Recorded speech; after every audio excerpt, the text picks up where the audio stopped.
Hey Spuddies, PotatoMcWhiskey here, and welcome to a Civ 6 mod spotlight on another one of these Witcher civs. This time we're doing HENSELT of Cadwin, and as per usual, you can find links to the other videos in this series and the mod itself in the description of this video. Now, HENSELT himself is the last of the unicorns. He gets 100% production towards siege units, and military engineers give +5 defensive strength and +7 bombard strength against districts to adjacent siege units. That's a really interesting and fun ability. I've tried it out in game and it was really fun to use. I think when you see the other abilities of this civ, you will see that these guys are very heavily incentivized to do a trebuchet timing attack, and it is super fun to do a trebuchet timing attack supported by their other unique units. So the Cade1 ability itself is +2 movement to all units in the first 10 turns after declaring a war. Now, how that bisects with how siege units work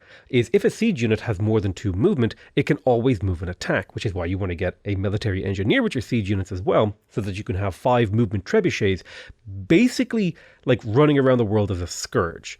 They completely terrorize the landscape. They do insane damage, especially if you make use of their further unique improvement, the K20 camp. Super powerful, very aggressive civ. Seems singularly built to do a very aggressive timing attack on their neighbors. But that's not all. They also get +1 food and +1 production from tundra tiles. And if you manage to get Goddess of the Hunt, which is another +1 food and +1 production from camps, and you have a few camps in your capital city in the tundra, you can actually get really insane tempo on these guys. That's what happened in my test game. It's super fun. Really powerful. Now, the final part of that ability is that when they train a Dun Banner unit, they also gain a free copy of it. Now, the Dun Banner is the light cavalry replacement for the courser that does not take horses. That's the really powerful thing. And so none of their units that are required for the timing attack actually have a strategic resource requirement, right? Because you can build catapults that upgrade into trebuchets without needing strategic resources, and you can basically skip horsemen and go straight for the Dun Banner because you get double copies of them, which essentially means you're getting them for half price. Like, there's kind of 6 of one, half a dozen of the other. I really like the +1 food, +1 production from tundra tiles. If you're on just a flatland tundra, it becomes a 2-1 tile, which is very respectable. If it is a tundra hill, it becomes +2, which is really powerful. And then if you add forest to either of those, you just add an extra production. They basically make tundra extremely livable, which I really like about the civ. It feels quite good to settle tundra on them. Now, you can't really improve the tiles, so you're never going to be insanely good. But if you can get a mine down on some hills, you're usually going to be doing quite well as the Northern Kingdoms. Very big fan. They kind of make tundra hills into grassland hills, and they make flatland tundra tiles into like plains farms, which is, like, if you think about that combination, is pretty reasonable. Like, they can survive in tundra pretty well, especially if you can get an extra source of food like internal trade routes or granaries and watermills and stuff like that. Now, the Dun Banner, like I said, is just a courser. It's just a courser that you get 2 of, which is, honestly, that's enough. That's enough for it to be powerful and useful, especially because it lines up really well with a trebuchet timing attack, which seems to be what they want to do. And then you transition into bombards. Now, the K20 camp is their unique infrastructure, which unlocks with the military engineer, and it gives you the K20 camp, which is a unique improvement. It gives you +1 production and +1 science to the tile it is built on. It has an extra +2 production if it's placed 3 tiles away from any city center, which means, I believe, if it's placed essentially in the 3rd ring of the city, you will get an extra +2 production, which makes that like a pretty damn reasonable improvement. But it has really cool abilities. It triggers a culture bomb, it claims the surrounding tiles, and siege units that are standing inside the K20 camp gain +1 range and +10 combat strength against land units. So if you put a couple of these on your border right before you're about to declare a war, and remember, this all lines up really well with a trebuchet plus courser timing attack, you can have trebuchets completely ripping apart the enemy's landscape with extremely long range and extremely fast speed. First 10 turns of war is genuinely terrifying if you manage to get, as long as you don't get too bad of a start, like your tundra land doesn't suck, and maybe you manage to get like Goddess of the Hunt or something equivalent, you can have an incredible jump out of the gate with this civ. This was honestly probably the most fun of all the Witcher civs that I've done so far. Super powerful, super fun, definitely recommended, and keep watching the video if you want to see me actually playing as them. So let's take a look at this civ and see if we can't formulate some kind of strategy. Now we have the last of the unicorns, which gives us a boost towards siege units, and military engineers give defensive strength and bombard strength, which kind of makes me think that any of our military pushes should happen around military engineering with the trebuchet, military engineer and armory. So if I click here, you can see that 7 techs into the tech tree. And so some kind of military build should be built around this, right? And, you know, build an aqueduct. Well, that technology is over here. And then build ancient walls. That technology is over here. So I definitely feel like this is a very bottom half of the tech tree kind of a build. Just looking at that one ability there, where we want to do something with trebuchets. And if we're going to do something with trebuchets, we're going to want to think about instead also catapults, right? And aqueducts and catapults also lead into military engineering. So this all kind of fits really, really well together already as a kind of a build. So I'm kind of curious because, I like how this is sort of formulating. And then the natural follow-up would be some sort of niter push, maybe follow up with gunpowder. But also our unique unit here is the Dun Banner, which is only like, what, if I go from military engineering to Dun Banner, that's only an extra single tech. So I could hit both of these here pretty early. So I think my main early game goal will be to nail down access to horses, which it probably means an animal husbandry opener. Wait, hold on. Does their courser replacement actually take horses? It actually doesn't take horses. Now, that's a really interesting thing. So I don't particularly care about actually having horses, but if I do want to pre-build these, then that will be important. So I think the kind of 3 things that I'm thinking about early game to play around this ability that I have is to worry about getting military engineering, which is going to require a little bit, maybe an early encampment, and then also figure out how we're going to get gold. So anyway, so we build siege units a lot faster. I think this particular civ is 100% built around doing a military engineering timing attack, which means, you know, perhaps we'll have to figure out a way to get to that efficiently, because we're going to need gold this game. I'm not really sure how we're going to get that. So we'll have to kind of think about that a little bit now. I'll start to think about my starting location and things of that nature. One advantage is that we are going to be near a lot of camps. And being near a lot of camps generally tends to have a lot of gold associated with it. I think I'm going to cross to the right and settle there so we can be closer to the tundra because we do get a benefit from it. But my basic game plan will be to play through the early game and find myself maybe 3 cities would be the goal, and then look to do a timing push. You can already see these extra yields plowing in. This is also has to do with a blizzard here. Left some extra yields for me, which is quite nice. I think we're going to follow up 2 scouts with Builder, Double Settler, and then like maybe Temple of Artemis or like Monument Temple of Artemis. I definitely want to get Temple of Artemis this game. We're in a particularly good position to take advantage of it. In terms of Pantheon, I definitely feel like Goddess of the Hunt works really, really well. We've got 1, 2, 3 camps in the capital, plus another one and another few around just the general area.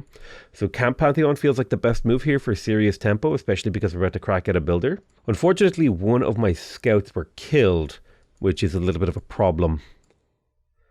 It'll just make my life slightly more difficult. Very nice ivory tiles coming online. I'll probably do the same over here with the deer.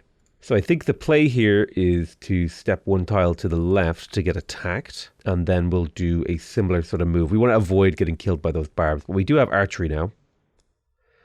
And I think getting masonry, well, yeah, masonry would be a good step forward for us. And then we just step 1 tile to the northeast. If you think about where this settler is going, right here feels very, very naturally good to me. It's right next to a deer. It also has horses and another camp. It's also adjacent to tundra, which kind of lines up with all of these civ abilities. Feels like the right place to go. And of course, we are playing a game against all the other civs. Here is the Nilfgaard over here, and he is quite scary in a lot of ways, although we'll probably see him in a future spotlight. Right, we have foreign trade, so we can do trader stuff, and we definitely want to be doing that. We're going to need a lot of gold in the mid game here. Let's pop down the camp and look at these beautiful tiles. Yeah, I'm loving how much early gold we have. I definitely would like to have another builder. Could I have maybe afford to purchase one? I could go monument here. This would get me to my government a lot sooner. I like the idea of buying a monument. However, my builders represent such a huge amount of production right now. To get like a mine up here and to get another camp up here, this is just like so big, especially if I can get more camps and pastures over here to the east as well. The potential here for my empire is insane. Settle our second city in a wonderful location. Now the normal opening move for a fresh city as a monument, and I think that is what we're going to do. And now I think it's time that we go straight for currency so that we can get our commercial hubs and then use that to push for bronze working. Where would I like to settle the city? I suppose right here, between the sheep and the ivory, will get me 2 camps and a pasture, which feels like a very good deal to me. Unfortunately, we will be heading into a dark age. That's partially just down to the fact that we're playing on deity, and it can be quite a bit harder to get what you need in terms of era score, but we'll just have to live with that position. Okay, Nilfgaard is settling towards us. Unfortunately, some of our tiles are getting pillaged, so we'll have to kind of live in an awkward place for a little while, but I think we can get it sorted. There's the Temple of Artemis, which is beautiful. And the nice thing about the Temple of Artemis is that it will give us a very healthy extra 4 food and 3 housing. And more importantly, give us a whole bunch of extra amenities from all the nearby things. We'll take the 2 turns to get the monument in here. And I think I'll also take the 2 turns to get the trader, because I need my gold to go up. We are really, really close to a golden age, which is really annoying. I just need like 3 era scores. So if I met more people or built something, there's just not quite enough time, unless I could get like a +4 campus or something, which isn't possible. It's only 4 turns left, so there's not enough time to get a thingy. If I'd been able to clear this barb camp, it's too far away. Yeah, clearing a barb camp would have done it probably. So, unfortunate. We'll live with things the way they are. It's annoying. If my second scout hadn't been murdered, I think I would have gotten the golden age I need here. And I would have had like an incredibly good start, but I just got kind of just screwed a little bit there. But you know, we'll have to make do with it. So I'm going to trade with Vico Varo. That will boost currency for me, and that is, God, I'm quite sad, because if I had a golden age here, my commercial hubs that I plan to build would have given me science or culture, and so unfortunate, so unfortunate. I didn't know that these actually came with unique city-states as well, so this is like a bit of a discovery. We have Rivia here. Which districts gain +1 production for each level of appeal if adjacent to a farm. And +1 culture to farms if you're citizen of any cultural city-state. Interesting. And Vico Varo gives you 2 science and great scientist points from every university. And universities act as hospitals healing your units. Very, very cool. It seems like a lot of thought has been put into this mod, which is honestly very much so appreciated on my end. So it's about time we started getting our commercial hubs down. Our entire build is predicated upon doing a very specific timing attack, which is going to require gold. Timing attacks always require gold. There's no ifs, ands, or buts about that, unfortunately. I definitely feel like I've become Camp Pantheon pilled. Like, I'm a big, big fan of the insane yields it can give you if you have the right kind of starting location. Time for our government. This definitely feels like a classical Republic opener, because we're going for a triple fast district, like a timing attack type situation. So I talked about where I want to get to on the technology track, but what about the civic track? And I think our main goal would be maybe to try and get to mercenaries for 50% discount on gold boosting units. I'm trying to think about what else we could justify. Although feudal contract or monarchy as well, so we can fast build those double production cavalry units. Although I think we want to just do horsemen pre-building with military traditions. That might be what we do. I think ultimately where we get to on this track actually doesn't matter that much. Maybe you could justify monarchy. Most important thing is I get those trade routes up so I can maximize my gold income from external trade with city-states. Let's start pre-building. Well, we don't need to pre-build horsemen, do we? Because we get double done banners when we build them. So I think then the plan should be to get to engineering faster. So we'll go for bronze working into engineering. And then we want to make sure we build ancient walls ASAP to get that boost and save the science. Because we want to be pre-building catapults for a trebuchet push. But we also need to get down encampment districts so we can actually make use of that. Let's kind of think about the timing here. We don't have to research military engineering straight away, so we can take our time and make our way towards like castles or something like that. So we'll probably want horseback riding. We also want to build a watermill. And I think we also want to build an aqueduct to be able to speed up our situation here, because if we build the watermill, that'll boost construction, and if we build the aqueduct, that'll boost military engineering, which puts us in a pretty good place in terms of everything. And we also need to get these trade routes up, and I will get those trade routes up as we speak. The interesting thing here is we do actually have the option to trade internally for good production. We'd miss out on a little bit of gold, but if we trade internally, that actually seems like it has a lot of value. Let's start getting those encampments that we need, because we would like to hit this era with a great general in the bank. alongside our trebuchets so that we have like super powered trebuchets with a surprise war. I think we do get the benefit. Yeah, it's when we declare the war, so that's definitely what we want to do. Then we also want to get Victor, so we can double punch out, double promote or single promoted cavalry units with embrasure. We could take a stop off for apprenticeship. We have at least three mines. That's another 3 production in the capital city for 4 turns of this. And I think a slight delay is fine. Our timing should still work out relatively well. And thankfully these guys are fighting each other, so that'll work out nice with me. They're wasting their armies on each other, and that'll make my attack much, much easier to pull off. 1 turn an aqueduct in the capital. We're looking very, very saucy here. We don't actually need to build the Warlord's Throne until we're ready to attack, so I don't need that immediately, but I would like to place my encampment, and ideally I'd like to place it up somewhere this direction, so maybe I could buy this tile in a cheaper city and switch it. Yeah, there you go, that saves me 20 gold to do it that way. I find encampment placement isn't actually that important.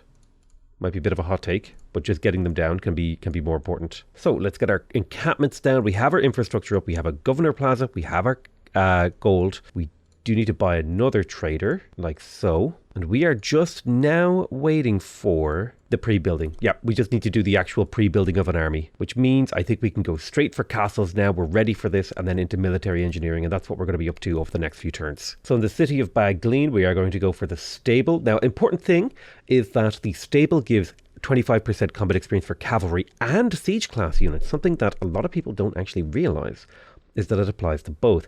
So we will be getting our stables. We do have a great merchant here, a little bit of extra gold, not the most important thing, but it could be helpful, especially for grabbing these like iron tiles, for example. Let's make our way towards monarchy now so that we can get chivalry. Feeling good about this timing attack. It has potential.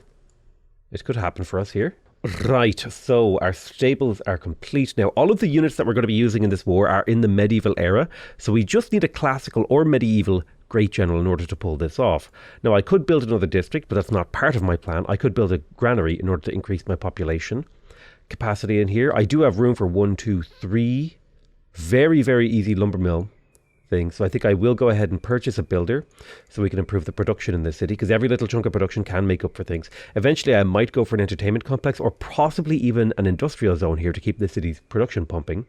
But I don't need a granary. What I need to do now is to start, well, is there a military? No. What I need to do now is start the production of catapults and horsemen. Zhang Qiang is actually going to give me an extra trader. I quite like that. That's quite helpful. Make sure we take advantage of our extra gold. Gold throughput can be quite as important as actually just having a lot of gold. But now I need to start saving gold for the upgrades, the catapult upgrades. Beautiful. I love seeing the pre-building of catapults. Now I'm wondering, how many catapult pre-builds do I need? Honestly, I think the more catapult pre-builds I have, the more all-in this strategy is, and therefore the better it could go for me. So I think I just go proper all-in here on the Nilfgaardians and see if we can make something happen. Now my question is, who was that declared war on me? It was actually the Temerians, these blue lads over here. Well, that is possibly opportunistic for me, because I'll be able to get a little bit of experience from fighting them. I still think my main target is the Nilfgaard, because they are relatively weak on science and military. There we go, we have castles now, so we can start making the Dun banner.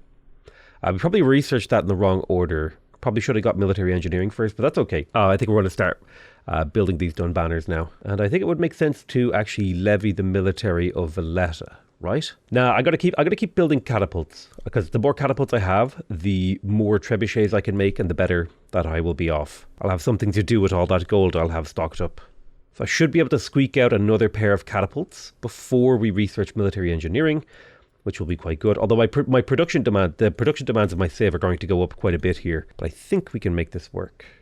Now, I don't like that I'm taking this damage. So that is all the catapult construction I need to do. Let's start spamming a couple of Dun banners to act as our front line. I actually don't want to be at war with Temeria, so I'm kind of hoping that he will accept peace in 4 turns. Whether or not that actually happens, well, that's all up in the air, isn't it? But I do have a horde of catapults ready to be turned into trebuchets, and then hopefully Dun banners following up behind with chivalry. It's 85 gold to upgrade to a trebuchet, which is honestly a pretty good deal. I'm just worried about a couple of these traders going, but that's not the end of the world. Do I want to upgrade this turn? Yes, I think I will start upgrading now. We'll get as many of them over here as we can. I'd like to get them all, but if I miss 1 or 2, yeah, I'd like to get 2 more and use these catapults to defend. I would have liked a few more, so need a little bit more gold in the bank, but once these Dun banners come out, I think we're in a great spot. There we go. The done banners have appeared and I get 2 per city, right? When trained, an extra unit is granted. I wonder, does that mean I don't get 2? Oh, I did get 2. That's amazing. So it works exactly as I thought it does. You do in fact get 2 of them. Now this is a little bit of an annoying moment that you get timing attacked by another AI. So I mean, what are you going to do? It will slightly, you know, throw a little bit of a heel in my plans. But it shouldn't completely screw me. I should be fine. Let's make sure we get these armories down. Have I not gotten a great general? Oh, I guess the Nilfgaards are actually pumping out great generals, right? We'll wait for the armory. Let's denounce him for the purposes of preparing for the war. The good news is the coursers do some serious damage. So we have apprenticeship, we have all those things. Then the follow-up, I think, is eventually to make our way to bombards, but that would require us to actually get niter. I don't know if we found any niter, so now we're on the clock to actually make this attack work out. We can, of course, switch to monarchy. Conscription is going to be very helpful here, as will be chivalry. We want to get in urban planning, and then I suppose, ideally, we can make use of another couple of these great general points, at least in the short term. But yeah, I'm right on the cusp of being ready to declare war, which is kind of exciting. It's maybe a little bit slower than I would have hoped, but that's okay. Sometimes you don't have full control over how things go for you. And my goal here is to build an overwhelming war machine, one that cannot be stopped, which is why we're doing a lot of economic prep and not a whole lot of unit construction. So let's make use of these coursers to finish these bad boys off. There's the great general. That's perfect. So the second we could declare a surprise war, I think that is the trigger to go. Let's get some more military engineers. And that's particularly because we want that +5 defensive strength and 7 bombard strength against districts. So we just need a couple of military engineers knocking around. It might be possible for me to fight a 2-front war here, actually. It might be quite difficult. But it could be done, depending on how things worked out for me. So yes, we have the 3 movement range bombards. Yes. This is looking perfect. Okay, we're just about ready to go. The one thing we need is the military engineer, and then finally the warlord's throne, and then I think that is the trigger to go ahead with the war. Again, this would have went a lot smoother had I not had to deal with this nonsense of the surprise war. Kind of put a little bit of a squirrel in my plans, but we will figure it out. Right, so I'm feeling strong. Let's go ahead and declare the formal war on Nilfgaard and see if we can't make this work. I have my doubts, but I still have that little bit of confidence in what's possible here. So I think the first step of the war will be to form a united front and also to get value in the form of like stealing builders and stuff. Let's make sure the Great General is towards the front and we bring our Trebs over. Now the nice thing is, because we were the one to declare war, we have really high movement, and look at this, we're shredding these cities already. Insanely high movement speed. Catapults is something that is quite a rarity actually, and it has quite a bit of power built into it. We finally have Embrasure, so newly built units will be double promoted from Bangleen. Okay, we lost a trebuchet. I expect to lose a trebuchet here or there in the course of this war, because it is a... Ooh, what is that, a Landsknecht? Ooh, very spooky. But I think fundamentally, the build that the game the designer wanted you to do with the civilization, it works. Like fundamentally, like you can pull it off. It's not a problem. Let's make sure we're hitting. Where's my military engineer? You need to stand here. Now let me ask a question. It's to adjacent siege units also get that. So let me see. If I click on this trebuchet and I attack here, look at that. Support from a military engineer. Very, very cool ability. So that city is almost dead. You're almost dead. I'm going to pull back a trebuchet here. Keep playing rather aggressively. I think I could have taken the city had I hit it another couple of times. But I think I also want to be clearing out crossbows. That's what the coursers are for, killing enemy units. The catapults are for killing enemy cities. That might seem like a very obvious thing to say, but it's also very true. So with Victor fully established, what do I go next? I suppose taking Amani and putting her into Valletta would give me stronger control over that. Oh right, and I was supposed to do this.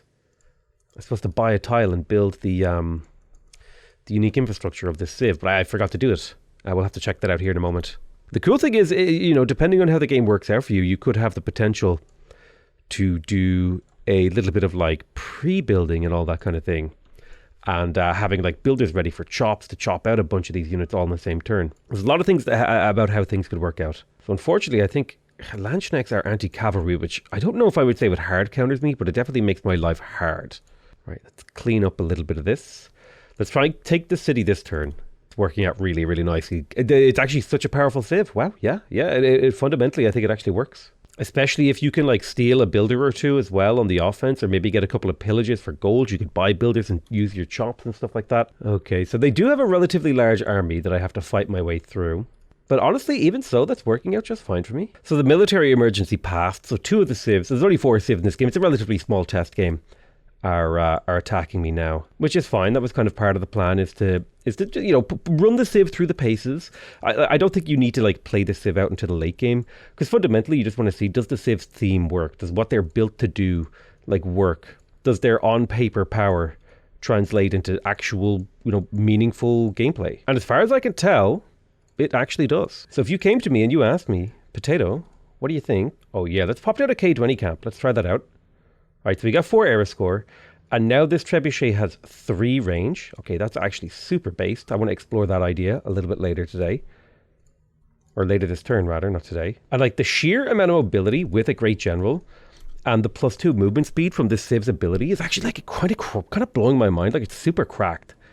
Like, it's absolutely cracked. The fact that like my Dun Banners have 7 movement, my trebuchets have 5. The reinforcement capability that I have, and just the overwhelming force that I can throw at my enemies, is kind of insane right now. Yeah, I definitely have to give huge credit to the mod developer for this civ. Like, super well designed, amazingly fun to play, just has a really, really good fundamental build in mind when you come into a game, which is sometimes what you're looking for, right? There are definitely civs that have builds, and I think it's really interesting to play a modded civ that has a build. So at least when it comes to playing HENSELT, the Kingdom of Kaedwen, I would definitely recommend giving them a try. But I don't think I need to play this out anymore. I think I could eventually overwhelm these guys, especially because I'm like a turn or 2 from like threatening, you know, this city, Winburg. Like, I can start blasting from long range with the Kaedwen camps. A lot of really, really cool and fun ideas. Honestly, 100% recommend this mod. Really, really cool. I hope you guys enjoyed this mod spotlight, and I'll see you guys next time. Bye-bye.